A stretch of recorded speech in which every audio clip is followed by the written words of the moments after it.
and podcast here, providing every Saturday morning 8 a.m. and every Sunday morning 9:30 a.m. as well, providing education, networking, and opportunities. So I'm gonna get myself set up here real quick, and we'll get started here in just a few minutes. We're gonna begin into a nice little subject. Calling in from Fort Lauderdale, Florida.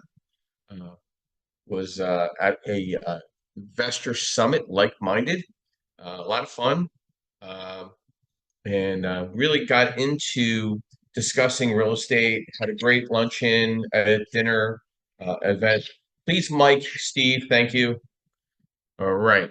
So we'll get started here in just next couple of minutes, but down here till this evening, got here Friday, met with a group of investors, probably about 100 people at this event, and great speaking engagements, great networking, just really good camaraderie, and a really lot of enthusiasm, even with a questionable market here in Florida.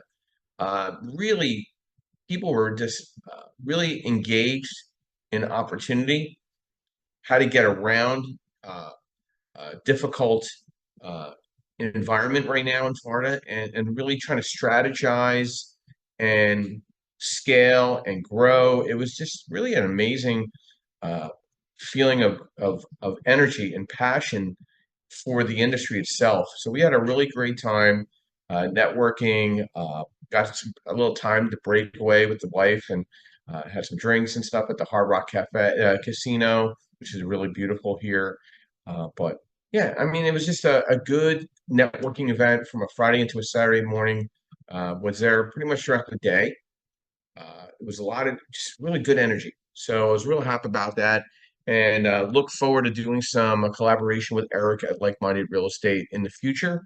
I do believe in masterminding. I do believe in networking, and I just thought it was just really good synergies. We had dinner on Friday night, talked about the market, talked about what he was doing and what type of education he wanted to provide for real estate investors along the East Coast, and very like-minded as well. And we talked about my schedule, and what meeting with a lot of real estate agents this past week in Maryland, and as well as New Jersey, and then obviously here in Florida. So just a lot of good content and information that I received talking to a lot of real estate professionals this week. I probably talked to several hundred real estate professionals this week, and with the volatility in the market, there's still such a high energy in regards to investing and how to really get an understanding, fix the rent and fix the flip and DSCR, and people want to understand how to price their loans out and underwrite their deals. And um, really interesting that the Fed made their announcement with a half a point drop in the rate, and then the Treasury bonds basically said, "Screw you, we're gonna stay still or go higher." So the rates really didn't go anywhere. And the irony enough, if you're in the real estate investment space, you already know that your rates already dropped a half a point in the past couple of weeks before the Fed announcement. The Fed announcement was just to kind of give us a heads up we're in a recessionary environment. Whether they want to clarify and say that it's a recession, the economy right now is tight. Credit's getting a little tight. Banks are very much tight, and the non-banks are kind of taking over the investment space. I pretty much see 70 to 80% of the investment space, single family through four family, and five through say 20, really is going to be taken over by the non-bank environment. So interesting articles this morning that I read over the past week. Some serious short-term rental regulations coming into another big MSA, Chicago. So Philadelphia, now Chicago, basically making it extremely difficult for STR and squeezing that out because of housing affordability and needs for low-income housing as well. That was something that was announced and put out there this past week. Obviously, you had the rate announcement with the Fed dropping the rate about a half a point, but the notes kind of dictated otherwise. Rates kind of stayed still at around 6.15 base rate. So we're still in a good spot from an investor place. I don't think we're going to see a lot of home buying in the fall market. I think we're going to, because none of the values can't have been coming down drastically. They're being very stubborn. Hotel occupancy is seeing a massive decrease right now. So that's very interesting to see. But I do think the Fed's going to do another quarter point drop in November. But this is all very calculated, and I'm very concerned because people are like, oh, they're dropping the rates. This is great. No, that's not good. The economy is not good. So that people should understand the reason why rates are dropping right now is because the economy is not good. And there's some ranking that I'm going to put out there in the fastest and slowing selling markets. There's some markets right now that are slowing down drastically. Daytona Beach is now at 73 days. Palm Bay, Florida, 67 days on the market to sell a home. Miami, Florida, 84 days. But when you go to Albany, New York, Allentown, and Richmond, it's 9 or 10 days. Then you go to New Orleans or Honolulu, it's like 80 days to get a property listed and sold. In the Midwest, you got Omaha, Nebraska, Spokane, Washington, and Wichita, Kansas, taking only 8 to 10 days to sell a property. So you're seeing changes in the market. One of the fastest selling markets in the country, Grand Rapids, Michigan, 6 days. 6 days, properties are flying off the market. So you really got to kind of understand what is going on and which direction you want to go. Existing home sales are retreating on the median sales price over the past quarter. So you got some other things you need to look at. And then also home flipping activity has slipped a little bit in the second quarter. So need to watch these things as a real estate investor. And our discussion today is really kind of tying into it. But first, I'd like to thank our sponsors. I'd like to thank MB Capital, which is your unsecured business line of credit program for investors throughout the country. I'd like to thank Lenmark, which is a asset-based lending group where I'm senior loan analyst, providing DSCR, fixed to rent, fixed to flip, new construction, multifamily, and mixed-use products. I'd like to thank Linda Plagas at Realty 411, a national publication for real estate professionals, as well as national events throughout the country. And she has an upcoming event in LA at the Grand Expo in October. And then I'd like to thank Mr. Yerdal Perkins of Perkatech, who's our social media strategist and architect to the podcast, provides website design, social media strategy advisory for his clients in the real estate professional space. Please reach out to him. Great guy to have in your power team. So today's discussion, weighing pros versus cons, which real estate method will you adopt? And I just put an article out on Friday.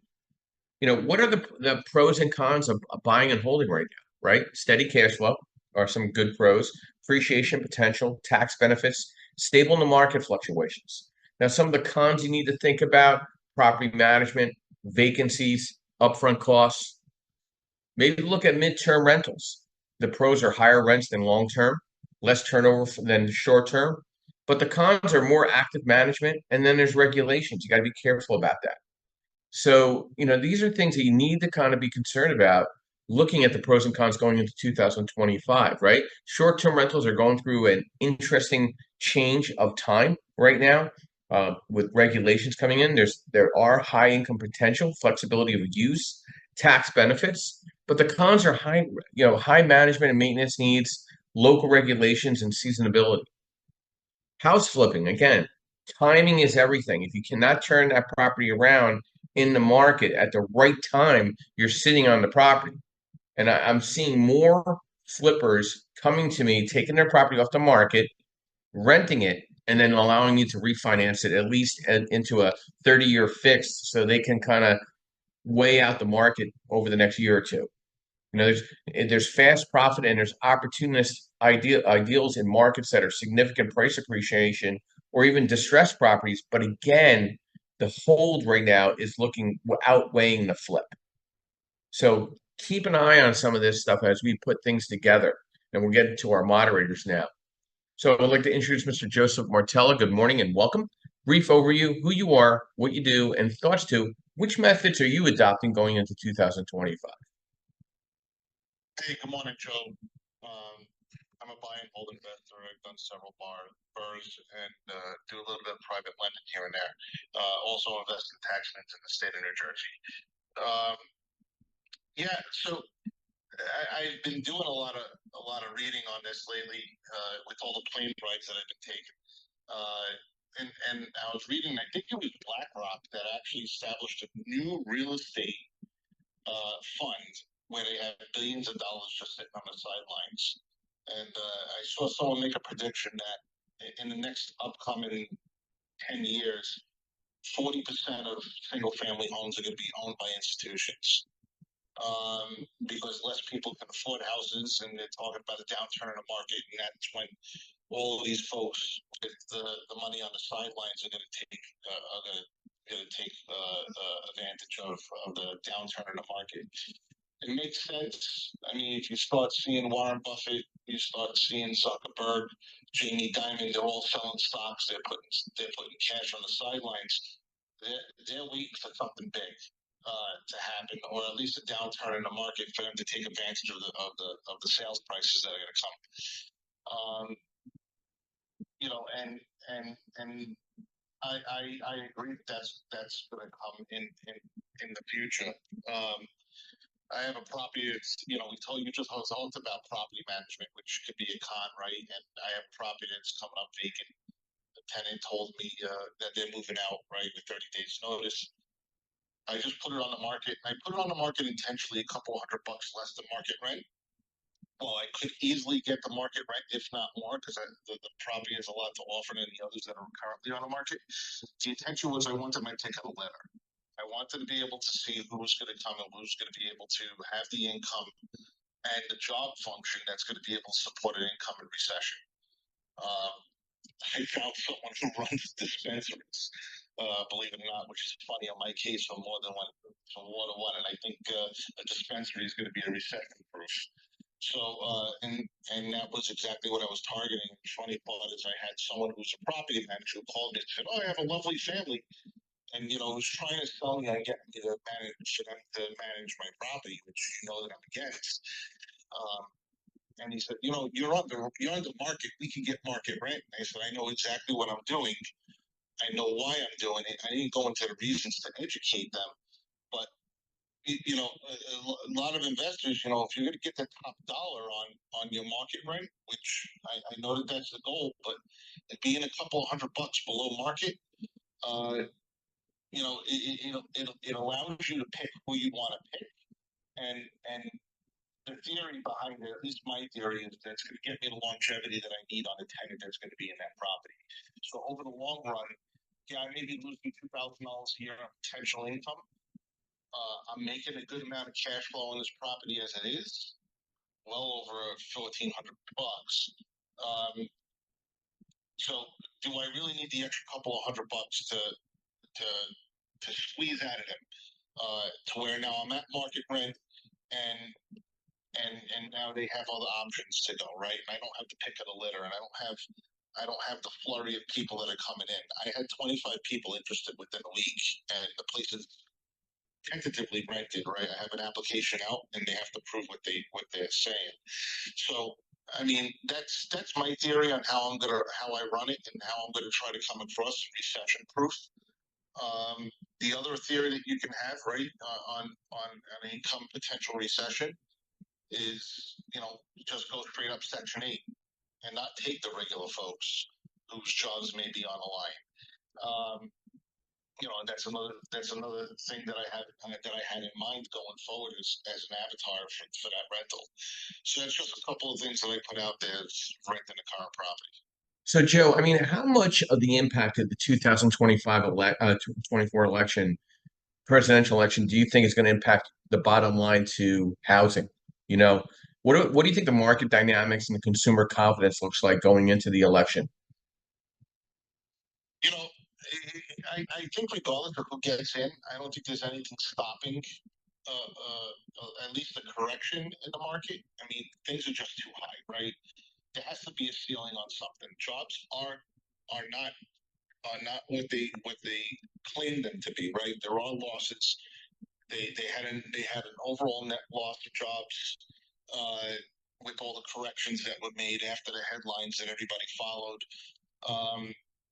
There's a 50% chance of a recession after a 50 point drop, a basis point drop in rates. When the Fed drops the rates, generally that's not a good sign down the road. I don't think, regardless of what candidate gets in, is going to stop what we're facing. Because at some point you gotta pay the piper, right? And we've been having a very good run on what's going on. But I do think that if one candidate does get in, you're going to start looking at rent stabilization and or rent control on a federal level. Um, I think you're definitely going to take a look at that.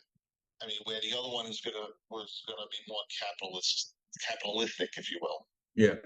Yeah, I think I'm concerned with the market dynamics and the consumer confidence. I don't, even with all this rate change and rates leveling off, consumer confidence is still not there. I mean, you could tell with the investor, the newer investor, they don't know which way to go. They like, I want to try to get into an investment property. I can't afford it.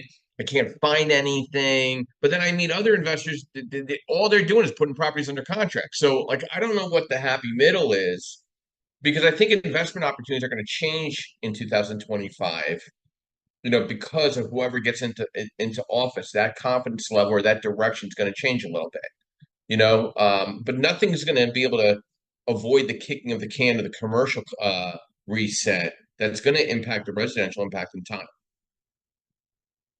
Correct, Joe? Yeah, I agree with you, right? Right. There's some people that are just putting it out there. I mean, if you get a property priced correctly, then by all means, right? Do it. I mean, I bought 2 properties this year. When generally I buy one a year, right? I bought 2 this year, but if you can negotiate it, everything's on the market for me. Yeah, consumer confidence is not going to increase. I mean, you know, Trump came out with a different with a policy where he wants to reduce credit card fees and put a cap on interest at 10%. That's the same thing the current administration was talking about, as well as Harris. So they're starting to align principles, which makes me think that there's something in the economy that they know that they're just not going to be able to prevent. Yeah. Good stuff, Joe. Thank you for coming in this morning. So, I mean, as we're looking at this real estate market, what is this real estate landscape going to look like? And for yourself in your immediate market, are you going to become the out-of-state landlord? Are you going to be a long-distance landlord? Are you going to go into the 5 through 25 space? Are you going to go into 1 through 4? You've done a bunch of flips. You've done a bunch of rehabs. It's your first deal. You're a licensed real estate agent, and you're trying to be an investor now because the NAR settlement lawsuit is scaring you. It shouldn't, but it's scaring you. And oh my goodness, what do you do now? So, I think AI is going to have a lot of influence into this and prop tech. And I met somebody and bragged that I know the prop tech council leader here on the podcast. So, Amy, good morning and welcome. Brief overview: who you are, what you do, and thoughts to weighing pros versus cons. Which real estate method will you adopt? Good morning, Joe. You're bragging about me? I was bragging. I know the head of the prop tech council. I mean, come on, man. I got clout. You do. You do. You have clout for sure. All right, y'all. I'm Amy Palvino. I am the chair of the U.S. PropTech Council. As Joe says, I'm also the founder of a real estate technology data and AI company, and we make digital twins of buildings. And mostly on the commercial real estate side, but I've been a long time real estate investor. I've been a real estate investor since 2008 when I started buying single family homes way back in the day. And then I scaled that company. I was a private equity real estate firm and doing projects in 4 states in 2021, developments. And before that, I was a general contractor. So I've had the full gamut in real estate for the last 21 years. I will say, I do want to correct some things. I don't think the institutions are going to own 40% of the homes. I kind of disagree with that. I think that what they're going to do is, sorry, I'm out for a walk. I think what they're going to do is, which take BlackRock's approach, because BlackRock doesn't own any homes. What they do is they provide mortgages. So they invest in mortgage securities. They will provide, hard money lending, or asset-based lending. They'll do things like that, and they'll have debt funds, but they actually don't own the homes. Now, Blackstone, on the other hand, created Invitation Homes back in 2012, and they do have this kind of dispersed portfolio where they're picking up onesie-twosies in certain areas. But I don't think anybody can do that model. Now that build-to-rent has come to play, I think that that's where they'll be. I think that it's easier for them to kind of manage the performance of their assets if they're all located together. So I think if any institution is going to do anything like that, they'll get into that game where they're doing build to rent portfolios. But that's just my half nickel. All right. So talking about what I'm going to do in 2025. For me, I've gone from buying single family homes to got into the multifamily game, started buying 40 units. And then I got larger units, and I had all those great things. I'm mostly focused on technology, on how technology can help. And I think technology is going to help the most if people are willing to buy it, is the smaller units where they can't afford to have a property manager. Those people can make more coin if they will implement technology and just do it as a part of the acquisition. So because that's when you get it paid for it, right? So when you go get your loan for your rehab and construction, just have a technology stack as a part of that. And then that way you can manage your asset better. So from applicants and leasing and taking payments and doing maintenance and doing all these other things, you shouldn't have to have anybody sitting at the property, right? If you own a 20 unit or if you own a 5 unit or whatever it might be, you shouldn't even have to have anybody go sit at the property or come visit once a day, right? You should be able to manage that remotely. And I think that's where technology is really going to help folks. Single family homes, there's a lot of technology being introduced there too. So if you're trying to manage your home, there's a lot of new tech coming out, especially if you're willing to invest in it on the IoT side and kind of manage, the things that the tenants never tell you, you can see and get input into. So there's a lot of that too. So that would be my nickel. Excellent stuff. Excellent stuff, Amy. I mean, listen, I agree with you with the Blackrock. I think they're going to put more money out. Well, I think that's where the article gets a little misconstrued. I think BlackRock's going to lend more money than any bank can do combined in the non-QM space. I think Blackstone is going to do a lot of build to rent. They're buying land and they're developing it out and holding these eat, work, and live portfolios, or they're buying portfolio of like finished new construction that couldn't sell and then holding them out for 30 or 40 years in an eat, work, and live environment because people are just not going to be able to afford based on the current. I mean, I have to say the Binomics is a complete failure. So, you have a failed economy that the government created massive inflation by putting money in trillions outside the country to countries that we'll never see. And now we're kind of like a hollow log and have all these illegal immigration coming in and eating away at our tax base. Affordability is just going to be out of reach for a lot of these individuals where they'll be okay doing the eat, work, and live. And there's going to be rent control and there's going to be different types of affordable housing mandates in a lot of these new developments and conversions, throughout the country. So I think the AI piece and prop tech is going to be very important for real estate professionals to identify the opportunities for the individuals that can afford to buy.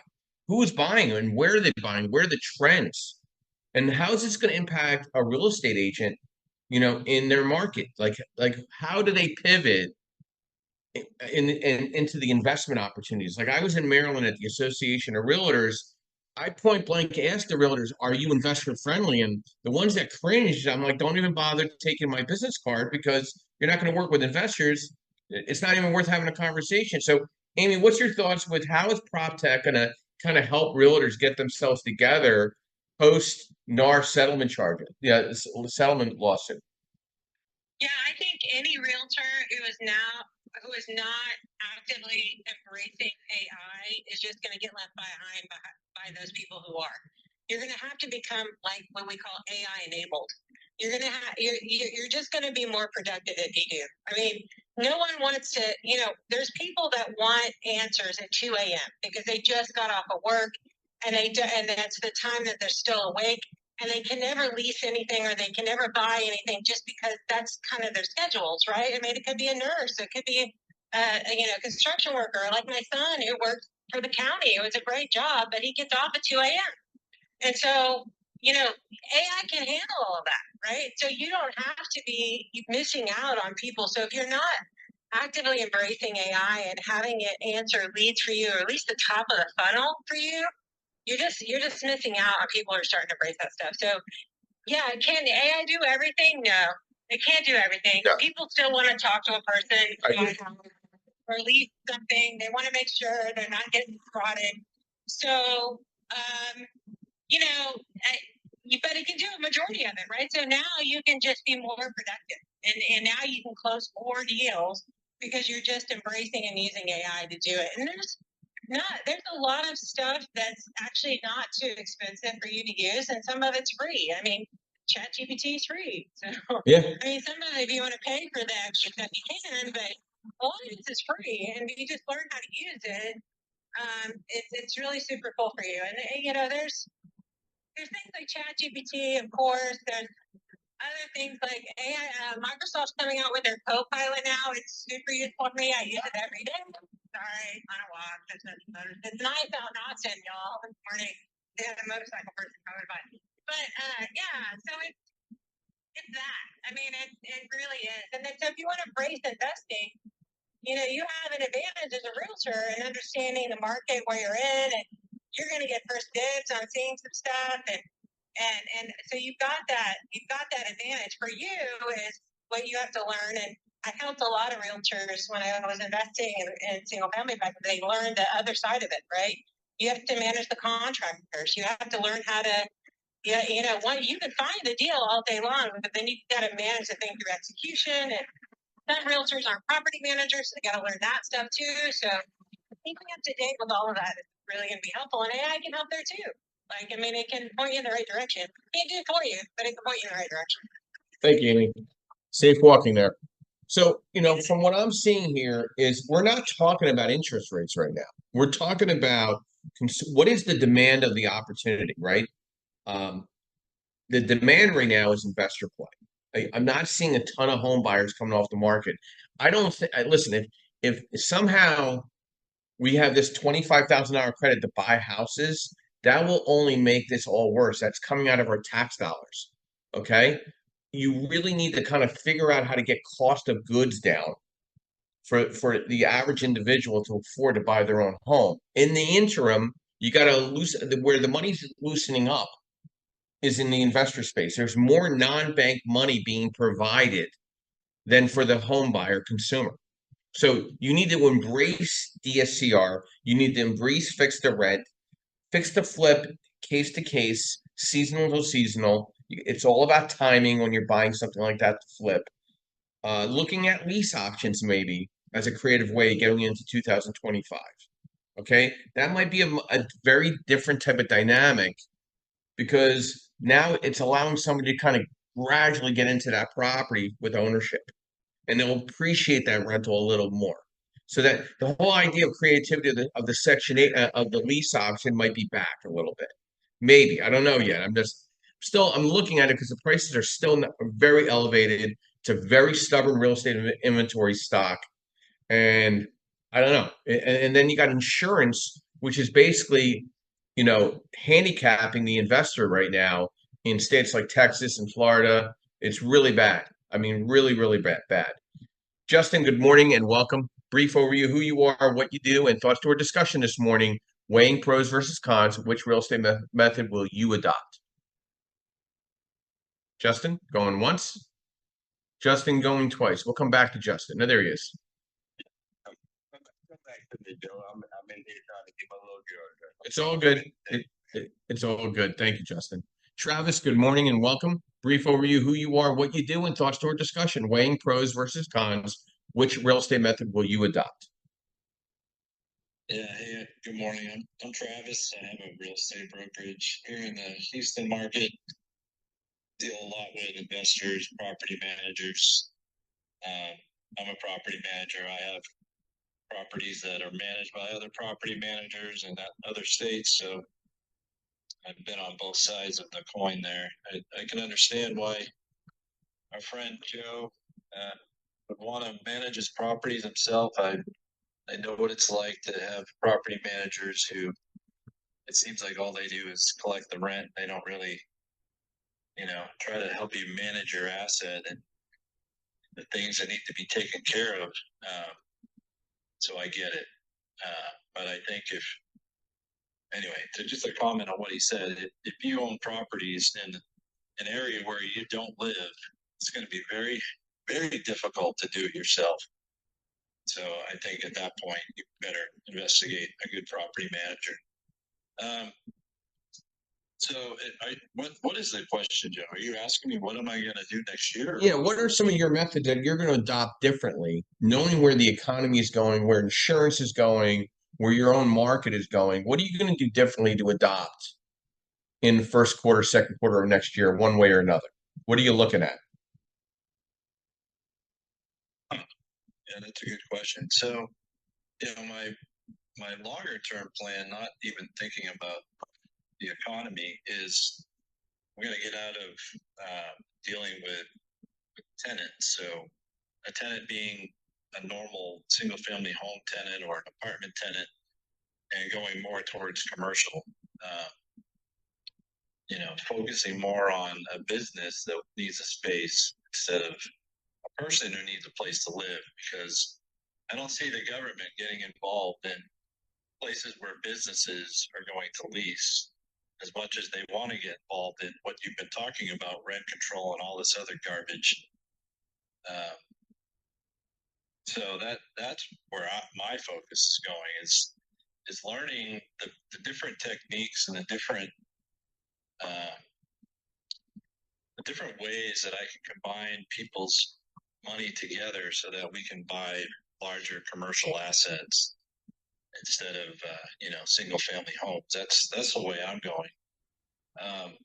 When you guys are talking about rent control and all this stuff, which we've already heard the Biden administration say that they wanted to put some kind of rent control on, so whoever owns more than however many doors it was, I can't remember, but in my experience, it takes away from what America is, right? Anytime, please, somebody who knows when the government got involved and they actually did something good. Anytime they get involved and they try to regulate whatever, all they do is screw it up. And so them even talking about trying to regulate how much you can set your rent for, what are they going to do next? Are they going to go and say, okay, now your interest rate can't be above this, your insurance can't be above that, and your taxes can't raise more than that? It just doesn't make any sense that they limit the revenue without limiting the expenses. You just can't do it. If you tell me I can't raise a rent, this is part of the problem with Section 8, right?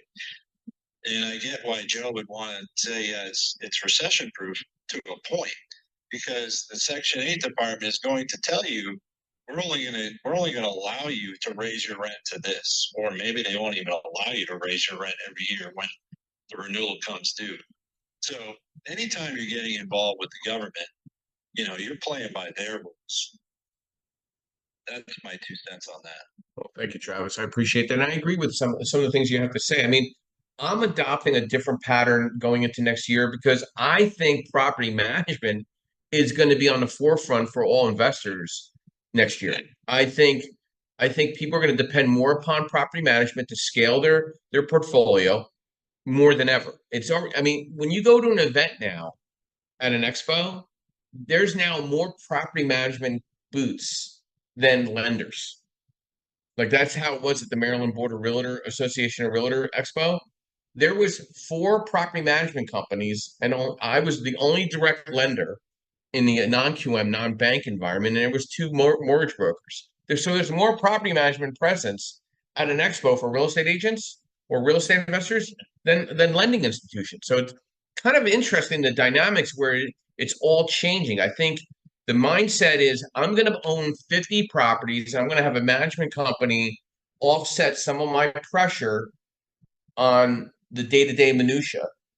And I think I'm going to give you a scenario. I'm going to the National Property Management Association Expo in DC in February because I need to get in front of these property management companies because they're the ones that are talking to all these landlords. So what's your thought on that, Travis? Well, my thought on when I hear anybody flocking towards one thing is to go in the other direction. So Interesting. everybody's going towards property management and nobody's there doing lending. Well, then if it were me, I'd go to lending. Well, that's why I was the only game in town there, having great discussions with people. But I just find it very interesting the increased presence of property management and maintenance in the past several years than the previous 5, if that makes any sense. Yeah, I couldn't even.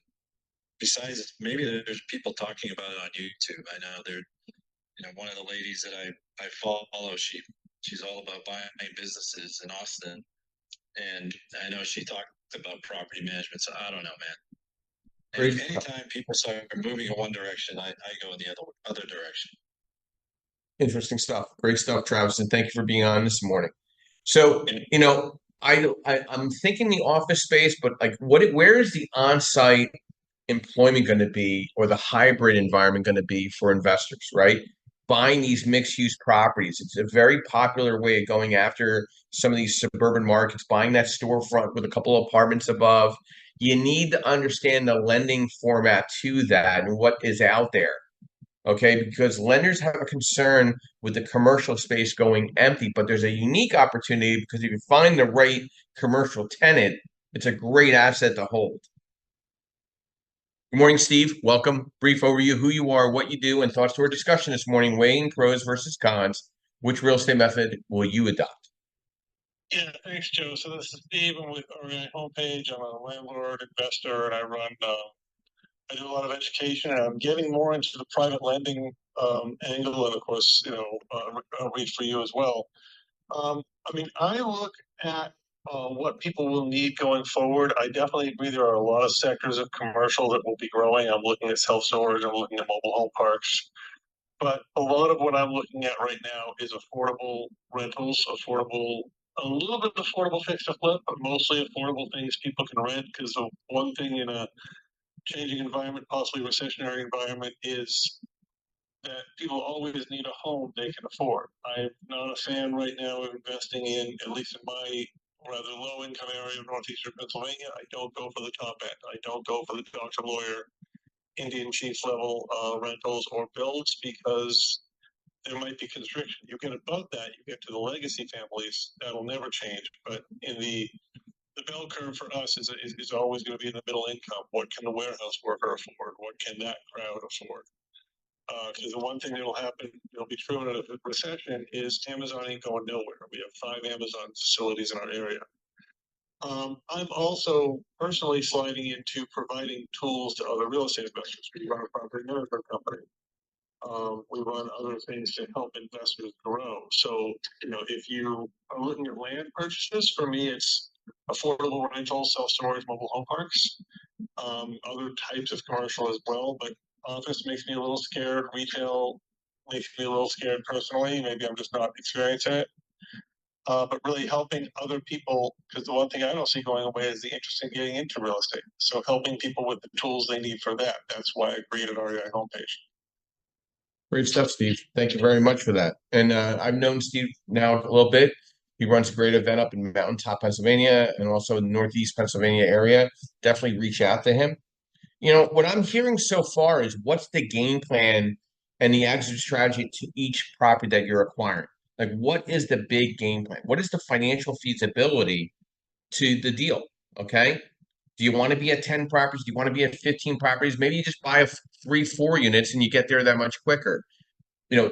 Does the debt service work? Do you have to shift your market and adopt into a different market? Not a half hour away, maybe an hour away. Okay, so building out your power team is extremely important, and speaking to people that are really seasoned and transactional in the industry. Okay, somebody that's been through the 2008 mortgage crash, somebody that understands trends, understands value. What is truly the after repair value to a property based on the enhancement you're going to do to the property? And is it going to be enhanced to be a rental? And what needs to be done to make it that much of a better enhanced rental than comparatively to a property to sell? And is your market selling? Or are you seeing decreases in value? Are you seeing costs still going up for construction material? Are you using contingencies for the what ifs? Are you set up for the proper reserve base for the what ifs? Justin, good morning and welcome. Brief overview who you are, what you do, and weighing out pros versus cons. Which real estate method will you adopt? Good morning, everybody. The market. I'm a real estate investor. Currently at some project management roles right now, and ramping up to kind of shift gear. I'll just kind of be brief, Joe. I do think it's time to be analyzing skill sets to see where you can find yourself profitable going forward.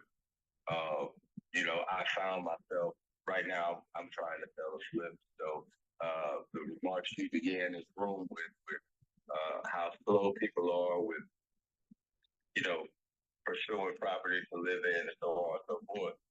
That's absolutely true. We have had very few showings, which in this neighborhood is just indicative that people aren't really even making the attempt to buy over the past as much as they were right over the past couple of months. So that's definitely something I've been looking into. Kind of felt like might happen.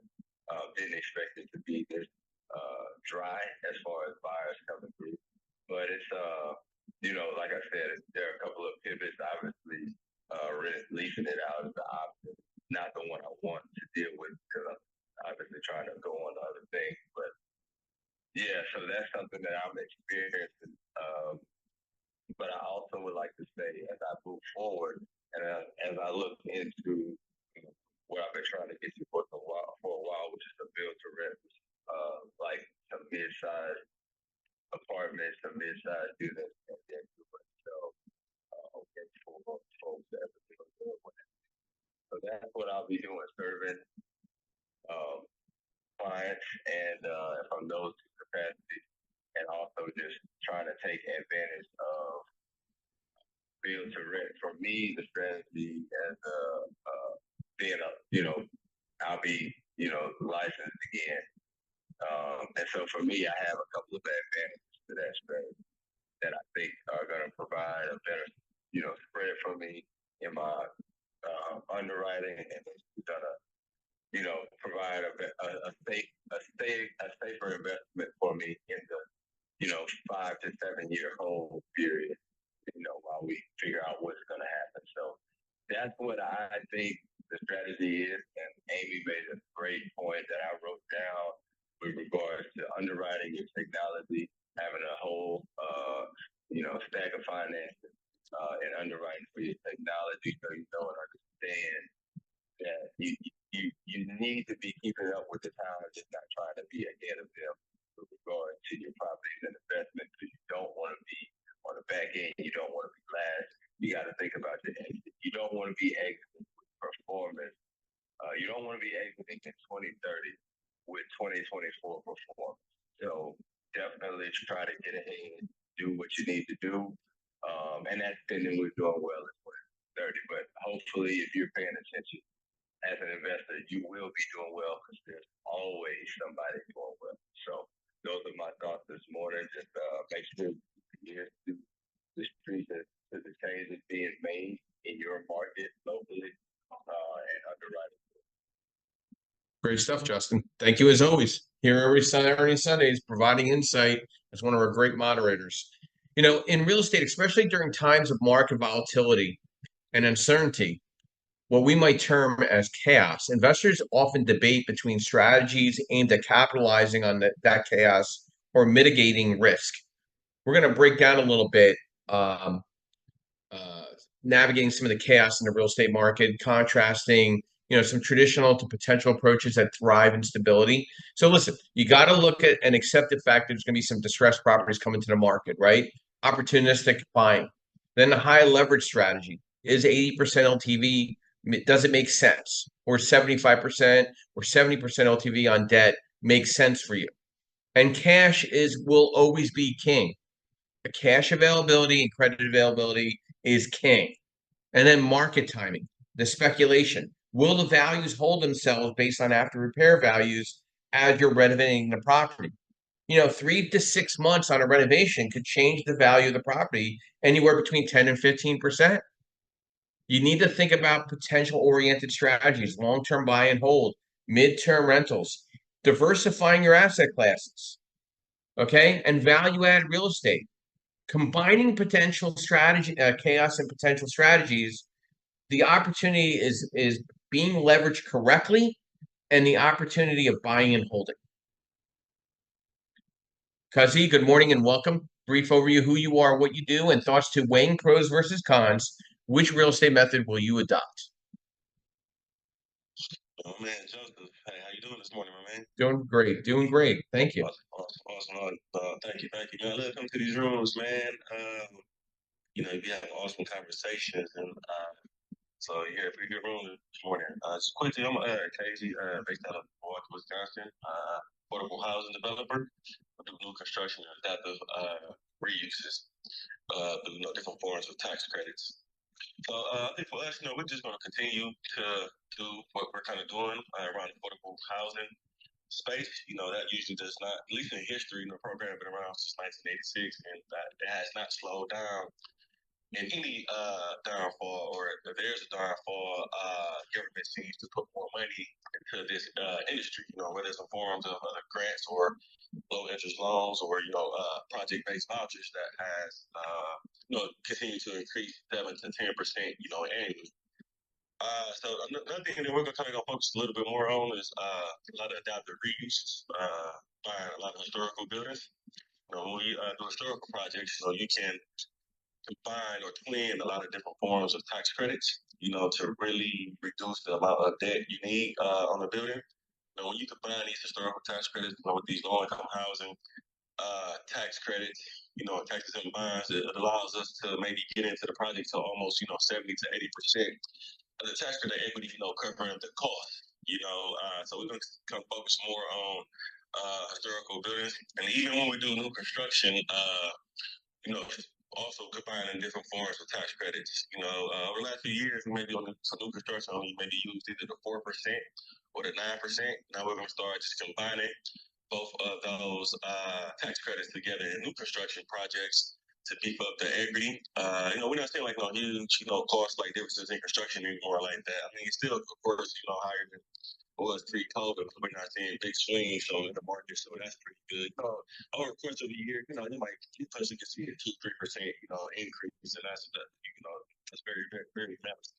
But we're gonna on new construction, we can just put in those two types of tax credits together to beef up the equity, and also continue to focus on faith-based relationships. That's what a lot of our pipeline and projects are right now across different states. Is working with faith-based organizations.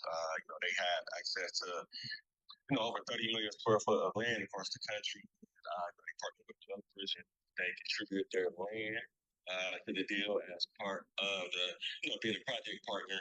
So we're continue to focus on that as we don't have to acquire land.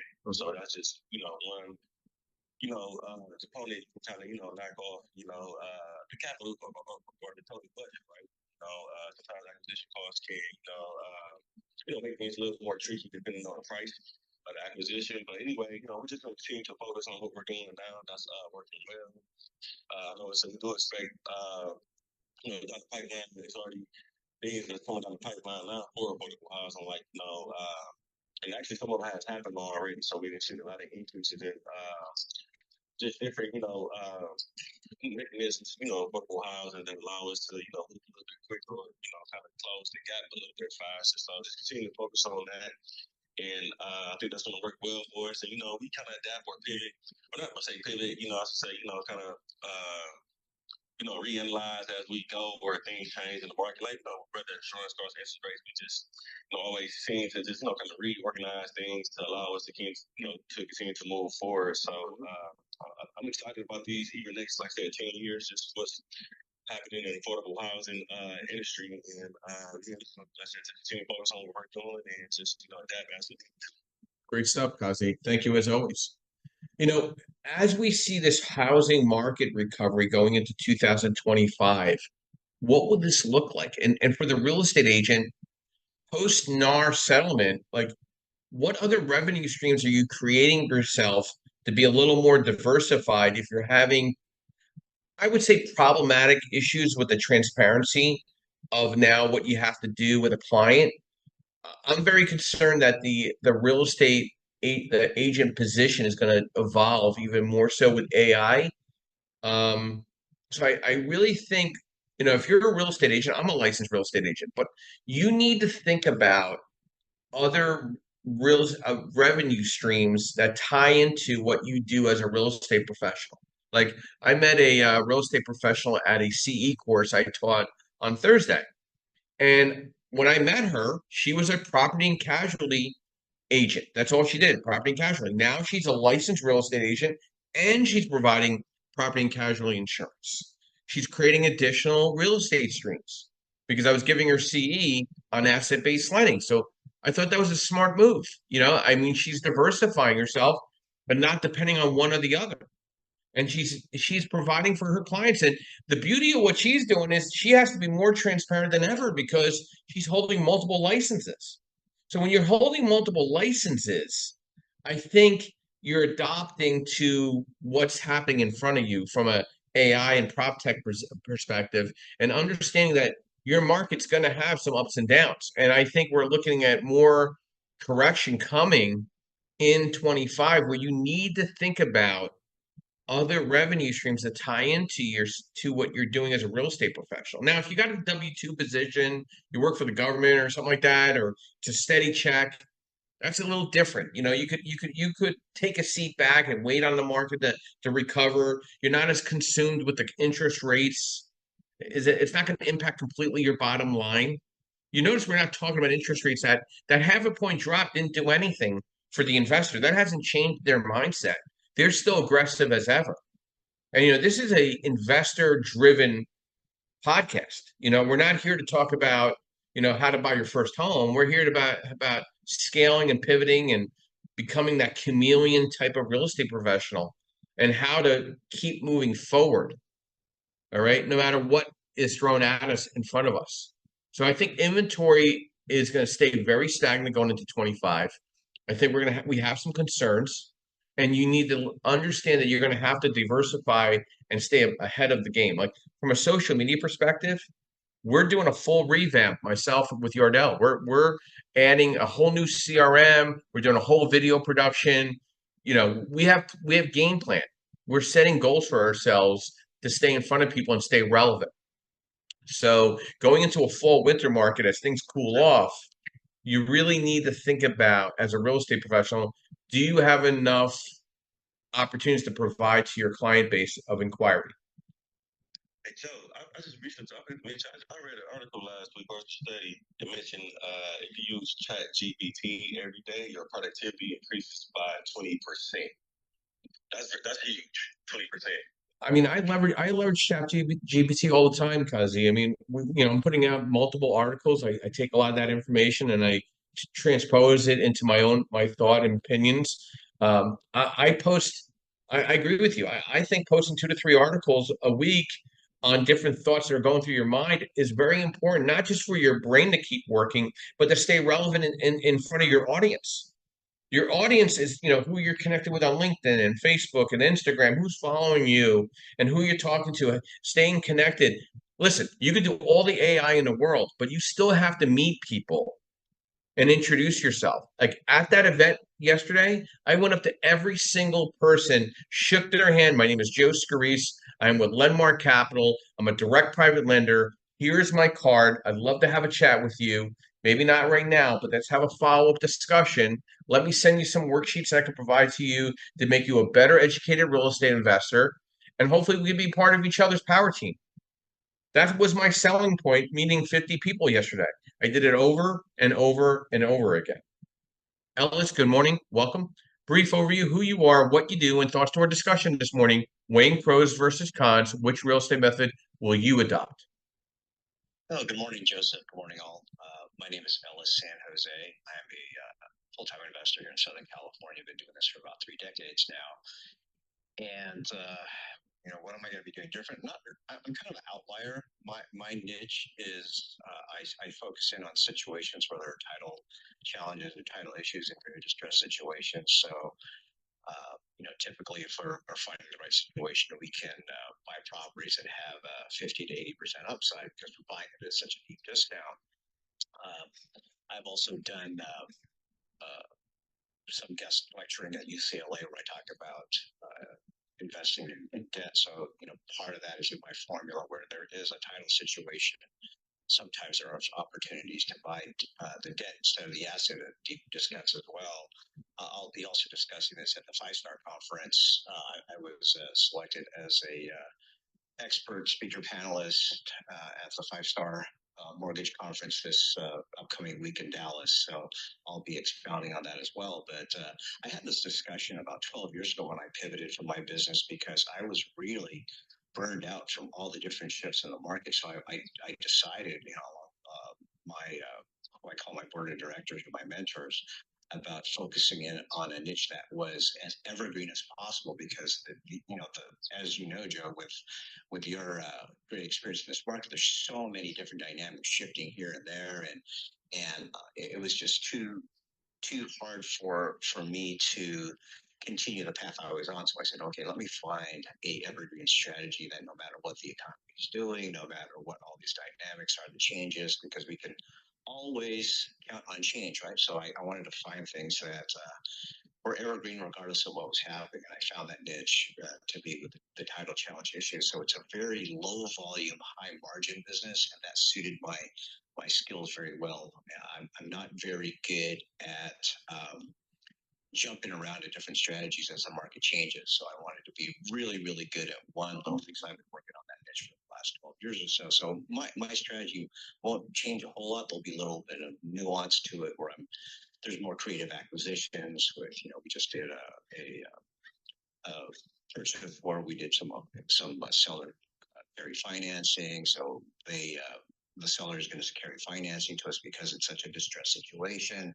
So it's basically kind of the two-headed monster, right? So I'm buying title issues, and I'll also do kind of creative acquisitions in distress situations. You know, back to kind of the narrative politically, you know, I think that, at least my opinion for what it's worth, I think that the national narrative federally is so far off base about trying to introduce federal intervention with rents, et cetera, because, you know, it's politically popular to blame it all on the investors and property owners. They're a very convenient target to vilify them, but the real issue here is it's a supply problem because of all the government red tape and all the, you know, different special interest groups that add to the cost of construction.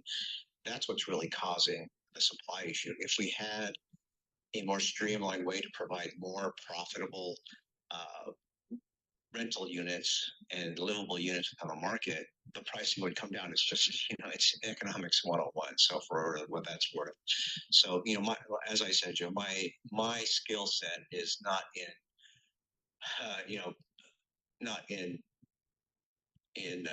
looking at little incremental marginal benefits or advantages, because that really only gets magnified with scale. So I'm not a scale guy. I like to be, like I said, very low volume, very low volume, very high margin situations. So I'm enjoying this conversation. It's always good to see what other people are doing all over the country. Yeah, it's great stuff, Ellis. I didn't realize you're going to be at the 5-Star. I did that a couple years, and I just pivoted. You know, not saying it's a good event for a lot of good realtors. I really want to get insight on the REO space, and you learn a lot from Fannie and Freddie players that are involved with it. I'm just pivoting. I'm doing the NAR event up in Boston, so I just kind of like, yeah. So but I think 5-Star serves a great purpose. I do post a lot of their articles up because I find them of relevance. And you're on the West Coast, which you're seeing the desecration of once a great state of California and what politically has. Don't get me started. Yeah, I mean, okay, great. You buy a distressed property in California, but the problem is it's still so inflated, and all the migration's just obviously showing that everybody wants to get the hell out of Dodge. So I mean, like, are you still going to adopt in 25 to buy more property in California to reposition, or are you looking at other markets right now? No, I'm all in my area because if I'm buying at such deep difference, if I'm buying 20 to 50 cents on the dollar, I'll let somebody else handle the other stuff. I'll just if it gets too problematic to hold it, I'll just I'll give it to the next guy. There's plenty of buyers that Yeah. if I can deliver it at that discount. But I agree, there's so many headwinds. I mean, there's another proposition about extending rent control to single family homes. And I'm just like, come on. Yeah, but this is the thing. Okay, so yeah, but is that going to be implemented to the institutions that are building out apartment living at all these malls throughout the country over the next 10 years? So, okay, fine. If you're going to mandate the small landlord, are you going to mandate the institutions as well? Again, it's yet to be seen, but I could tell you in Philadelphia for a fact, they're going toward mandatory low income housing in all the apartment buildings throughout the city over time. That's coming, whether you like it or not. And if you live in the loft and you're paying top dollar, somebody down in the second or third, fifth floor is paying a lot less than you through the government channels. So I don't know how fair that is. I don't feel, I mean, like a Class A building. Now you're forcing that landlord to substantiate a lesser paying tenant in there because there's a housing shortage. Well, there should be affordability made by the Fed and the state to be able to make those type of housing affordability opportunities. Like right now, PHA in Philadelphia is buying their own properties. They're buying properties. I mean, they're slower in buying, but they're the competition. They're going after apartment buildings and creating low income housing for their vouchers. Why aren't other cities doing that? Right. I mean, it all boils down to with all these policies, is it going to be profitable? Because if it's not profitable, I mean, if you start, squeezing the margins, why would you ever want to build anything? And yeah, I'll put in affordable units as long as I can, bottom line make my spread. If I can, with all the government intervention and low income requirements, if I can fit all that in and still develop it and still make money, yeah, I'll do it. But it's becoming less and less because they're squeezing so many parts of the pie. They don't get it, right? The government doesn't get it. They think that, oh, look what we're doing to squeeze evil landlords. Well, when the landlords and the builders and the developers start saying, hey, you know what? I think I'm not going to build here anymore. It's just too stupid, right? They'll move on, and that's the elephant in the room. And it's so frustrating because I've gotten in many political venues where I've said this, and it's not a popular opinion, but it's the truth as I see it. It's economics 101. You take the profit out of it. Nobody, why would I build it as a charitable act? Yeah. And lose money, that's not going to happen. No, I get it. In Minnesota, guys, I haven't heard about that. When they get Minnesota trying to implement rent control. Well, Minnesota's a whole nother. Yeah, Minnesota's a whole nother. Yeah, Minnesota. Economics 101, and the politicians refuse to recognize that. I think that all these policymakers should be required to have salary control, right? Say, hey, guess what? We need to reduce costs. We're going to cut your salary in half, and then we're also going to limit how much it can increase. Oh, I don't care about inflation. This is going to help the whole community if we only give you a 3% increase every year. I think they might get it if we did it that way, but of course, very unpopular opinion because people want to feel good. They don't want to be told the truth. Well, I'm a fan of small government. I'm not a fan of big government, and I would agree with you, Ellis. And I think we need to get back to more small government.